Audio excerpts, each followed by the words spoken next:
Portia Ashgrove changed the locks on the staff quarters while I was buying groceries for a dinner party she still expected me to cook that same evening, and she texted me a single line while I stood in the parking lot of the city market on Main Street holding 2 bags I no longer had anywhere to carry them to. She wrote that she was done being taken advantage of, that I could collect my things through the property manager, and that 6 months of wages I'd asked about twice that week existed mostly in my imagination. I did not call her back. I opened an old voicemail on my phone instead. One her own husband had left me from their kitchen 4 months earlier, and I forwarded it to both of them without a single word of my own attached. Before I tell you what was actually in that voicemail and what happened in that house over the following 3 weeks, tell me, where are you watching this from tonight? And what time is it where you are? I like knowing how far these stories travel before they're finished. My name is Yvonne Castillo. I am 59 years old, and for 7 years I worked as the house manager for the Ashgrove family, overseeing both their primary residence on Red Mountain in Aspen, Colorado, and the smaller lodge they kept 40 minutes away in Snowmass for ski season. I want to take you through both houses during those final 6 months. The one I lived and worked inside every day, and the one Portia and Sterling occupied at the same time, because the 2 versions of that period looked almost nothing alike. And I think you need to see both clearly to understand how a 5-second voicemail ended up mattering as much as it did. In my house, that meant the modest staff apartment above the detached garage where I had lived for 7 years, tracking every dollar I was owed in a simple notebook I kept in my nightstand, since Portia had started roughly 6 months before that afternoon in the parking lot, paying me late, then partially, then not at all, always with the same explanation that a temporary cash flow issue tied to Sterling's real estate fund would resolve itself within a few weeks. I continued working full days regardless, managing the household staff schedule, coordinating the lodge's seasonal opening, and driving their 16-year-old daughter, Piper, to ski team practice most mornings before her parents were even awake, because Piper had asked me 2 years earlier when she was 9, and neither of us had ever seen a reason to stop. I want to describe one particular morning from my house during that stretch. A Tuesday in November, because it captures something about how the 2 houses had begun operating on entirely different assumptions about the same 6 months. I woke at 5 to prepare the household staff schedule for the week, checked my bank balance out of habit before dressing, saw $83 remaining until whatever partial payment might arrive, and drove Piper to a 6 a.m. practice anyway, the way I had every Tuesday for 3 winters, because she needed a ride, and the weather that morning made the mountain road treacherous enough that I did not want her driving it herself yet. She asked me, in the car, whether everything was all right, since I'd been quieter than usual that week, and I told her I was just tired, unwilling to burden a 16-year-old with the particular arithmetic of unpaid wages and an overdue rent notice sitting in my apartment across town. In Portia's house, during that same 6 months, the version I only pieced together afterward from receipts I processed as part of my job, life continued at a pace entirely unaffected by any cash flow crisis. She hosted the annual harvest dinner in September,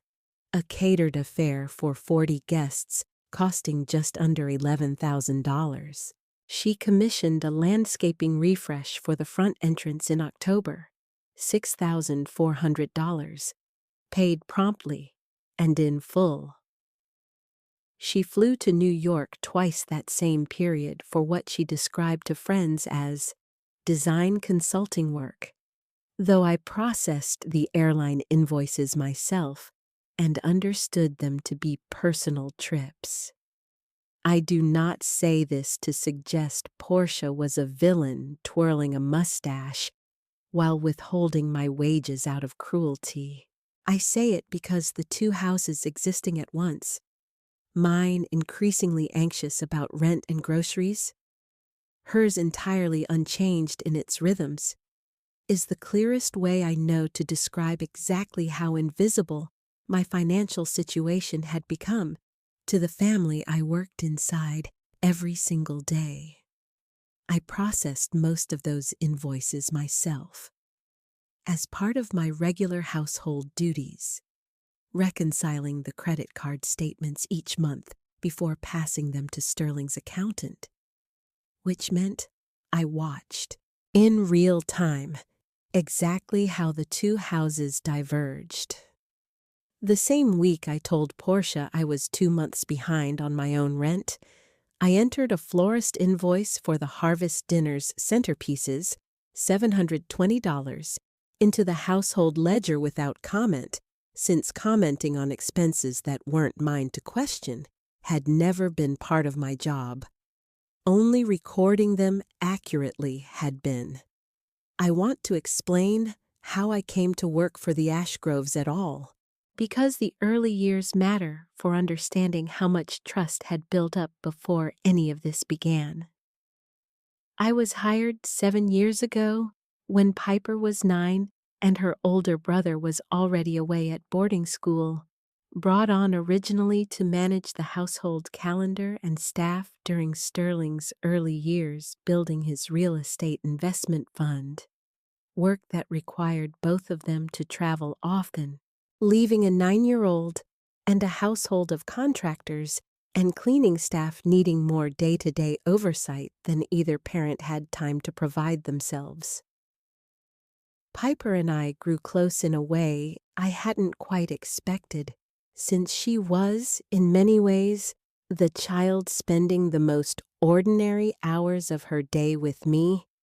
rather than with either parent. I taught her to drive on the private road behind the Snowmass Lodge the summer she turned 15.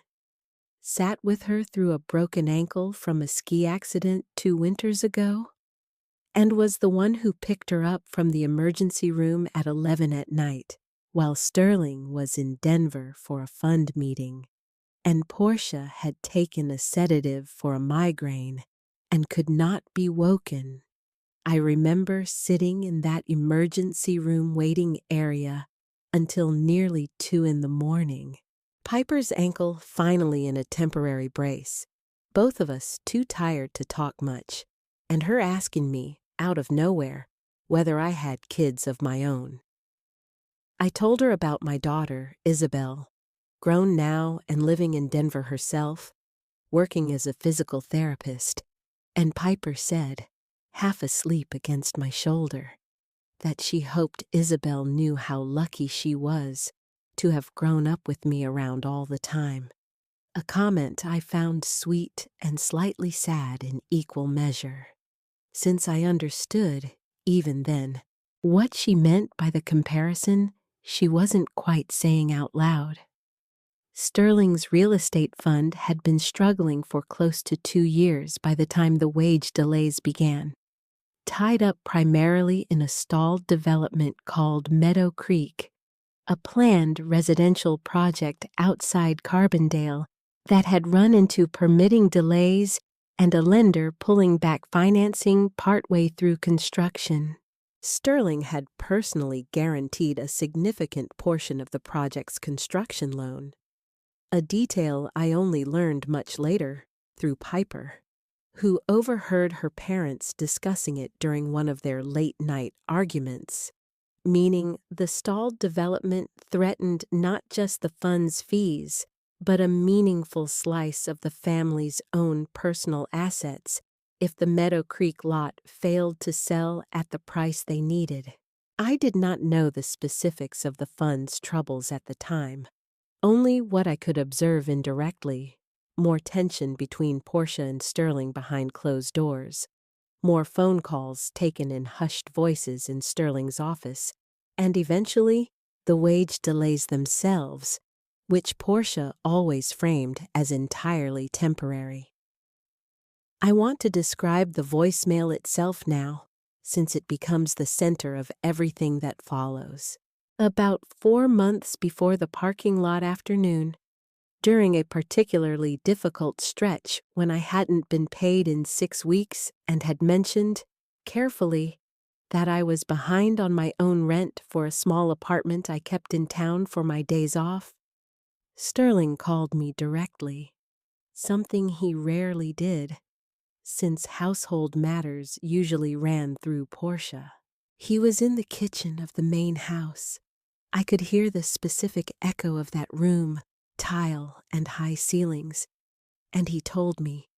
in a tone considerably more direct than his usual careful reserve,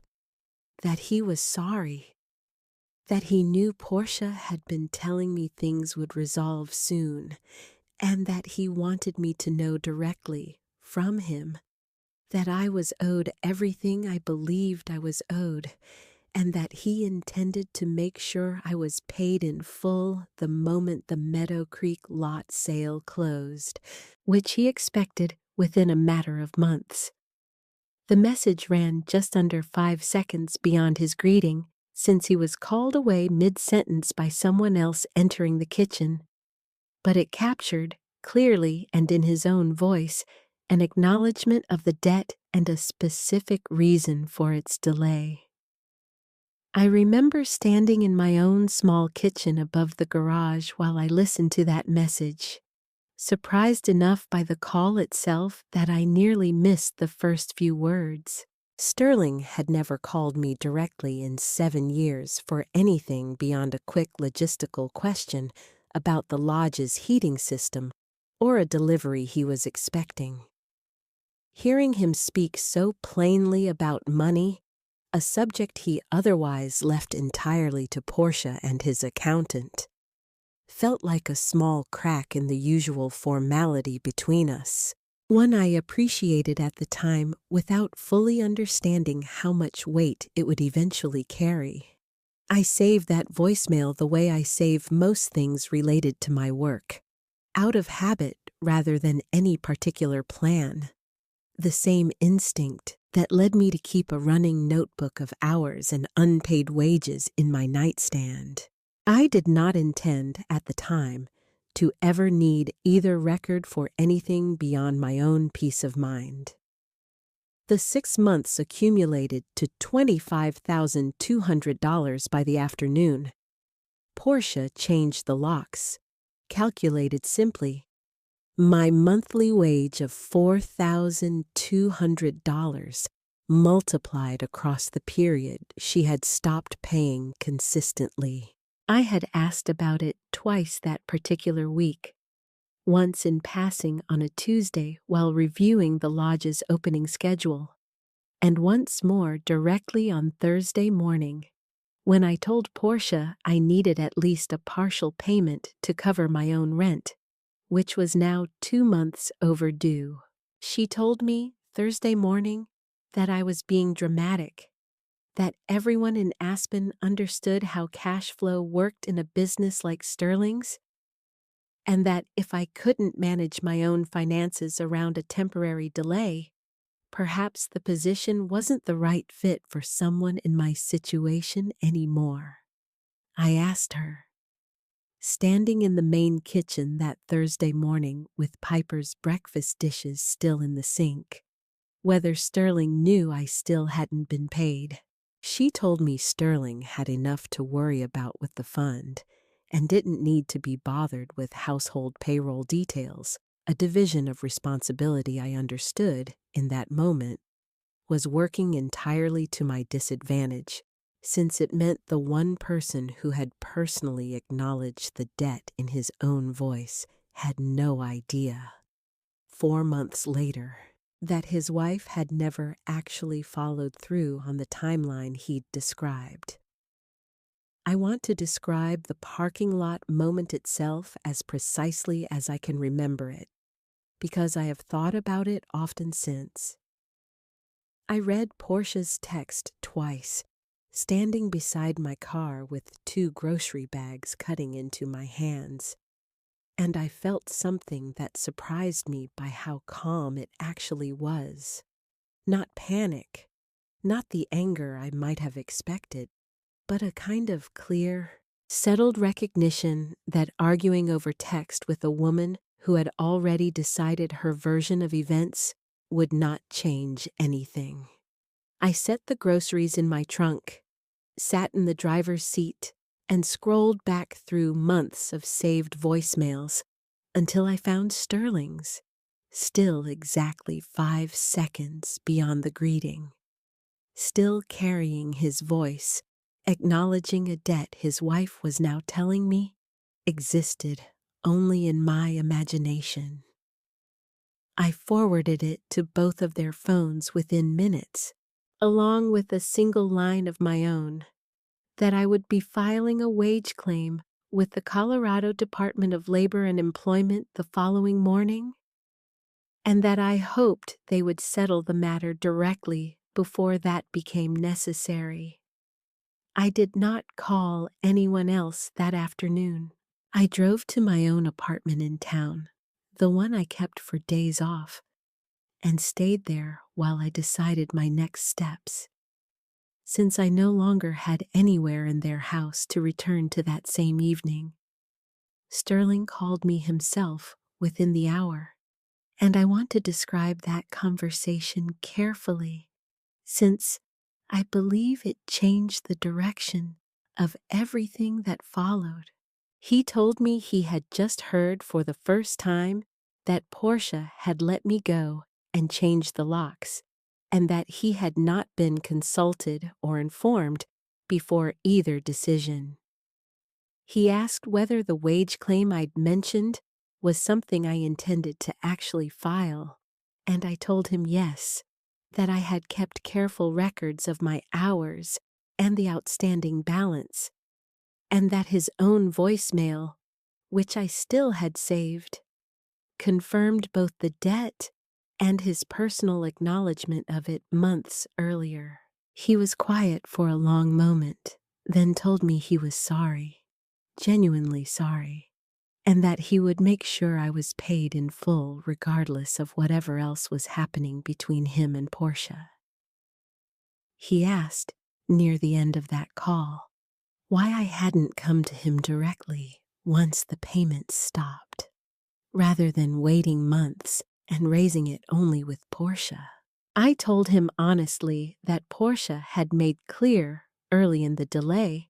that household payroll was her domain and not something I should escalate around her to him, and that I had trusted at the time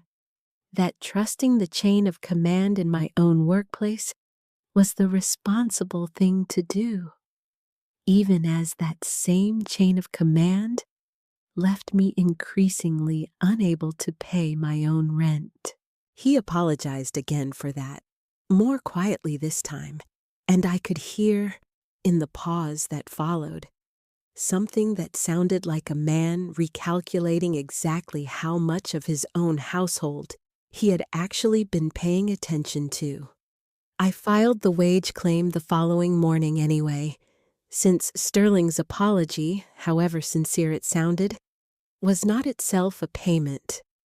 and I had learned, over 6 months of temporary explanations, that verbal promises in that house had not consistently translated into action.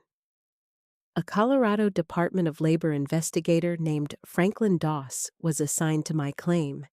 and he asked me during our first call whether I had any documentation beyond my own account of the hours and wages owed. I sent him the notebook I had kept, along with Sterling's voicemail, which Franklin told me was, in his experience handling wage claims, an unusually direct piece of evidence since employers rarely left such a clear, personal acknowledgement of a debt in their own recorded voice. Franklin walked me through the process carefully during our second call, explaining that Colorado's wage claim statute allowed for a penalty of up to a specific multiple of the unpaid amount when an employer's non-payment was found to be willful rather than the result of genuine, good-faith financial hardship communicated honestly to the employee. He asked me detailed questions about exactly what Portia had told me during those 6 months, whether she had ever provided documentation of the fund's actual cash position, or simply repeated verbal assurances without specifics. I told him she had never shown me anything beyond her own reassurances, a distinction Franklin said mattered considerably for how the state would ultimately characterize the delay. He also asked whether I had continued performing my full duties throughout the period of non-payment, since Colorado law required that back wages be calculated against actual hours worked regardless of an employer's stated financial difficulties. I confirmed I had worked full days every week of those 6 months, driving Piper to practice, managing the household staff, coordinating the lodge's opening, without any reduction in my responsibilities corresponding to the reduction in my pay. I want to describe what happened inside the Ashgrove house during the 3 weeks that followed, since I learned most of it later, through Piper, who continued texting me even after I no longer worked there. She told me her parents argued more in those 3 weeks than she had ever heard them argue before. Her father insisting the wage issue be resolved immediately regardless of the fund's cash position. Her mother accusing him of undermining her authority over the household staff by contradicting her decision to let me go. Piper said she heard her father tell her mother at one point that changing the locks on someone who had been driving his daughter to ski practice for 7 years was not a decision either of them should be proud of, regardless of how tight the fund's finances currently were. Franklin's investigation concluded within 5 weeks, finding that the Ashgroves owed me the full $25,200 in unpaid wages, along with a statutory penalty under Colorado law for willful non-payment, bringing the total settlement to $31,500, paid within 10 days of the determination. Sterling, according to what Piper told me later, paid the full amount from a personal account separate from the fund, apparently determined to resolve the matter without further delay once the state's determination made clear how directly his own recorded words had confirmed the debt. Word of the labor dispute moved quietly through Aspen's smaller social circles, the way these things do in a town where the same contractors, caterers, and household staff rotate through a limited number of large homes. A friend of mine who managed a neighboring property told me she'd heard, secondhand, that the Ashgroves had faced a labor complaint, along with a comment or two about the optics of a struggling real estate fund attached to a wage dispute with longtime staff, a detail that apparently mattered to at least 2 of Sterling's prospective investors that same season, according to what Piper overheard her father say on the phone one evening. I ran into Portia once, entirely by accident, at a coffee shop on Cooper Avenue about 4 months after everything settled, and she was polite in the careful, brittle way people are polite when they'd rather not be having the conversation at all. She told me she hoped I understood the whole situation had simply gotten away from her, that she'd never intended for things to reach the point of an actual state investigation, only wanted to manage a difficult season without unraveling the household entirely. I told her I understood how a difficult season could feel overwhelming, and that I also understood how easy it could become, inside that overwhelm, to decide that the person owed money was somehow the one being unreasonable for asking. She didn't have much to say to that, and we didn't speak again after that morning. I found new work 3 months later,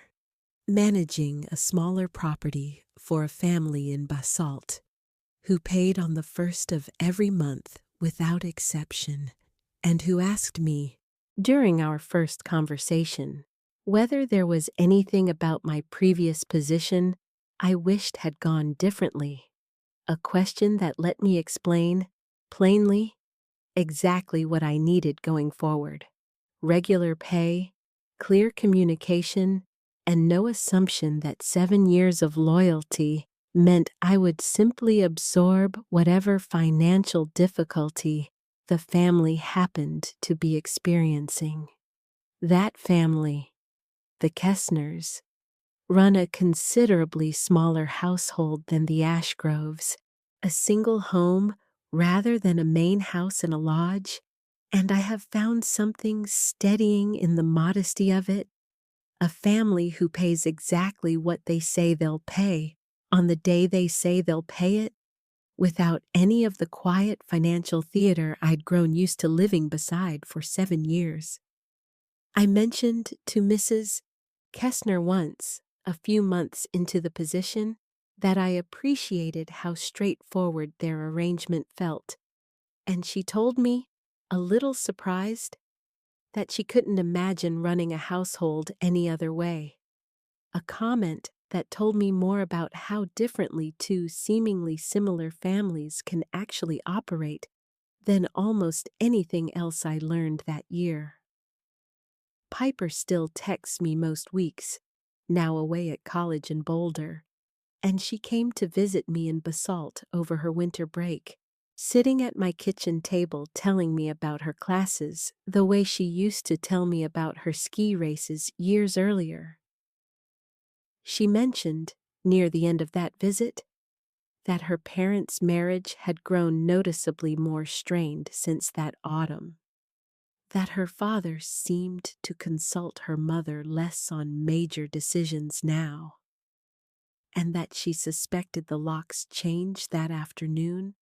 had cost the two of them something neither of them had fully accounted for at the time.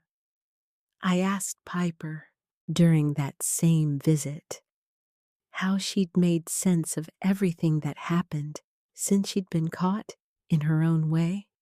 between two parents on opposite sides of a decision that had directly affected someone she cared about. She told me she'd stopped trying to decide who was more at fault somewhere in the middle of it, and had focused instead on a simpler question: whether the person who had actually shown up for her, morning after morning for 7 years, deserved to be treated the way she'd been treated that autumn. She said the answer to that question had never been complicated for her at all. Only the family politics surrounding it had been. I think about that parking lot often, not with the anger I felt reading Portia's text, but with something closer to gratitude for a habit I nearly didn't think mattered. The habit of saving a voicemail I had no plan for beyond simple record keeping. Sterling did not know, standing in his own kitchen 4 months earlier, that the 5 seconds he spent acknowledging a debt he intended to eventually pay would become the exact proof that made his wife's convenient version of events impossible to maintain. He assumed, I think, the way most people assume when speaking privately to someone they trust, that a kind word offered quietly would simply disappear into the ordinary texture of a difficult season, rather than becoming the one thing nobody in that house could argue against once it mattered. I have thought, too, about how close that voicemail came to never existing at all. If Sterling had simply texted his apology instead of calling, or if I had deleted it once the immediate difficulty of that particular week had passed. I do not think I kept it out of any suspicion that I would one day need it as proof. I think I kept it the way I keep most things related to my work, out of a lifelong habit of documentation that had nothing to do with distrust and everything to do with simply being the kind of person who does not throw things away until she is certain they no longer matter. It turned out, in the end, to matter more than almost anything else that happened during those 7 years. So I will ask you the question I still turn over some nights. If someone changed the locks on 7 years of your life and told you the money you were owed existed only in your imagination, would you have argued from the doorstep the way most people expect you to? Or would you have gone looking calmly the way I did for the one piece of proof already sitting quietly in your own phone? This story is a fictional narrative created for entertainment,